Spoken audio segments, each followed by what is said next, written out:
This channel does not promote any violent, harmful, or illegal activities. All content provided by this channel is meant for an educational purpose only.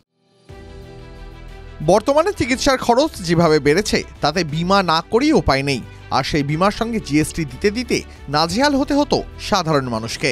অবশেষে স্বস্তি, জীবন ও স্বাস্থ্য বীমায় দিতে হবে না কোনো জিএসটি। বুধবার জিএসটি কাউন্সিলের বৈঠকে এ ব্যাপারে সিদ্ধান্ত নেওয়া হয়েছে। জিএসটি স্ল্যাব পরিবর্তনের কথা ঘোষণা করেছেন অর্থমন্ত্রী নির্মলা সীতারামন। বর্তমানে দুটি ক্ষেত্রেই 18% হারে জিএসটি দিতে হয়, অর্থাৎ কাউকে যদি 10,000 টাকা প্রিমিয়াম দিতে হয় তাহলে তার সঙ্গে আরও 1800 টাকা শুধু জিএসটি হিসাবে, অর্থাৎ সব মিলিয়ে প্রিমিয়াম দিতে হয় 11,800 টাকার।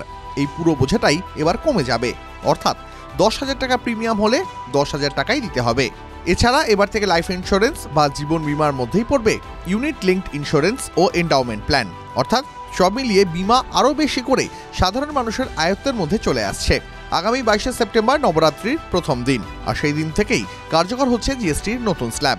এবার থেকে জিএসটির মাত্র দুটি স্ল্যাব থাকবে, একটি 5%, দ্বিতীয়টি 18%। 12 ও 28%-এর কোনো স্ল্যাব থাকছে না। টিভি9 বাংলা ডিজিটাল।